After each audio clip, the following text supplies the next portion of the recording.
Are you thinking about starting in property, but you've heard about nightmare tenants, new laws, and higher taxes? Because the reality is, one wrong move on your first property can wipe out years of your savings. After buying 22 properties myself and helping investors buy hundreds more, I've noticed that the difference between making money and losing money on your property usually comes down to these 5 things. So in this video, I'm going to show you the exact steps beginners should take to make sure your first property is one of the best decisions you ever make. Let's start with one thing you need before anything else, because without this, you can't even get started. So when I was looking to buy my first property, I had this one number in my head: 25%. That was the deposit. I'd built up some savings over the years, starting in my dad's restaurant at 14, adding a bit from my student loan, and later my job as an accountant. I'd finally got enough and thought, right, I'm ready to get on the property ladder, and so I did. I bought this property in 2013, but then the cost started to add up. The broker wanted his fee, the solicitor sent me the invoice. Because it was a new build, I decided to get my own carpets for cheaper, which was another cost. I had to get my own lawn fitted at the back, so that was extra. Suddenly, the money I thought was enough, it wasn't, and that's when I realized the deposit's only the start. By the time I added everything else up, I was thousands over what I had budgeted for. So let me show you how to avoid that. Because once you know the real cost up front, you don't get caught off guard like I did. You don't blow through your savings, and you can actually move into your first property with confidence. Now imagine you're packing for a holiday and you think you only need your suitcase. That's a suitcase, by the way.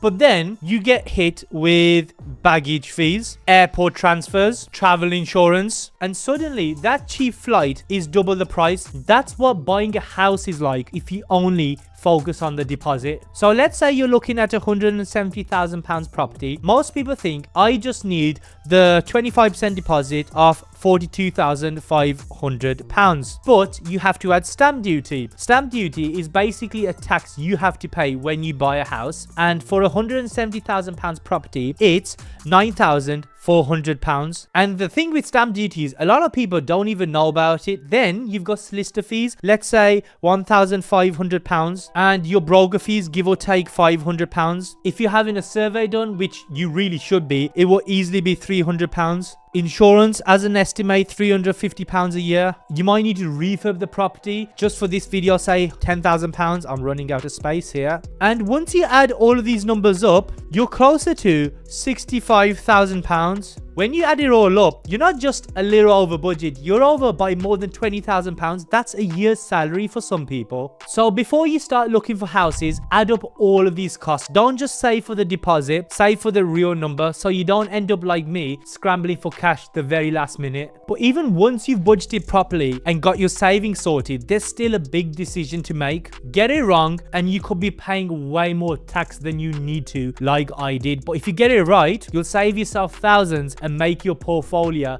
easier to grow. So I finally bought my first property, got tenants in, and the rent started hitting my account every month like clockwork. But then a year after buying my first property, I got a bit of a shock. My accountant sent me the first set of accounts and my tax bill was way higher than I'd expected. Even though I was making a profit on paper, as a high rate taxpayer, I was losing a chunk to the taxman. Here's what it looked like on my first property with £500 rent and a £275 mortgage. After all the costs, I ended up with about £2,000 profit. But if I'd bought the same property through a limited company, I would have kept nearly £2,700. That's a difference of almost £700 just because of how I bought the property. And it's even tougher now. If you bought the same property in your own name today as a high rate taxpayer, you'd only keep £660 profit for the whole year. Through a limited company, you'd keep £2,700. That's a difference of £2,000 every year from one property. But why is there such a difference? It all comes down to how tax works. If you buy in your own name, you can't deduct your mortgage interest as an expense anymore. That's basically what the bank charges you for borrowing the money. So you end up taxed on almost all your rental income. But if you buy through a company, you can still deduct that mortgage interest, which means you keep a lot more of your money. Buying in your own name as a higher rate taxpayer is like running with a backpack full of bricks. Buy through a limited company and it's like someone takes most of those bricks out. And this is why the way you buy your first property matters so much. If you get it wrong, you end up paying thousands more in tax, which could have been used to grow your portfolio. So how do you decide what's right for you? The general rule of thumb is if you're earning over £50,000 a year and you want to build a property portfolio, it's usually worth buying through a limited company. If you earn less and you just want to buy 1 or 2 properties, buying in your own name might actually work out better. There's no one size fits all. It depends on your income, your goals, and how fast you want to grow. Always speak to an accountant first, because that choice alone could save you thousands a year. But the thing is, even after you've decided how to buy your first property, there's still something else that always confuses new investors. Most people think all mortgages are the same, but with investment properties, the mortgage you choose will determine your monthly profit. Choose the wrong one and the money just won't be there. And the question is whether to choose an interest-only mortgage or a repayment one. Now, I want you to think of your mortgage as a mobile phone contract, okay? Repayment mortgage is like paying for your calls and the phone, and once the contract ends, the phone's yours, just like owning the house in the end. Interest-only mortgage, this is a SIM only deal. You're only paying for the calls, that's the interest, but the phone or the house loan is still there at the end. Say you borrow £100,000 for your first property at 5% interest over 25 years, you'd pay about £170 more each month with a repayment mortgage. And that's why most landlords go interest only. People say, but yeah, you're not paying off the mortgage. True, but as an investor, you make more money from the property going up in value than from slowly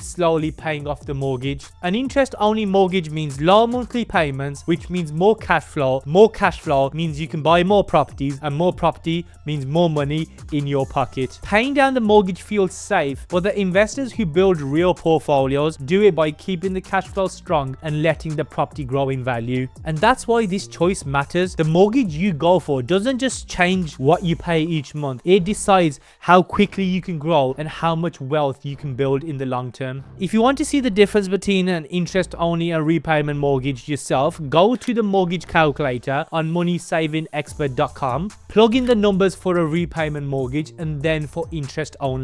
Calculate the monthly difference, times it by 12 for a year and then by 25 years. That's the profit you keep, which can fund your next property. Now, if you miss this next step, the deal you thought was great will end up costing you more money. Now imagine the last time you ordered a takeaway on Deliveroo, you see the meal for £20 and think, alright, that's the cost, but by the time you add delivery, service fees and a tip, it's suddenly close to £30. Property works the same way. The rent looks good on paper, but after the extras, you're left with far less than you expected. Let me break it down with an example. Say the rent is £800 a month. The mortgage takes £400, so that's half. Management at 10%, which is another £80. And then we've got insurance, £20, maintenance and budget, £50, and voids, which are those months when your property sits empty and isn't earning rent, averages at £40. Suddenly, your £800 is really just £210 in your pocket. That's why running the numbers matters. If you don't really know what's coming in and then going out, you're not investing, you're just guessing. So don't just look at the rent, look at what you keep. The beginners who skip this step end up with properties that lose their money. The ones who take the time to understand their numbers properly, they're the ones who build portfolios that actually work. But how do you work this out, especially if you're not good with numbers? There's a simple way to see if a property makes money, like my deal analyzer that runs all the numbers for you: cash flow, return on investment,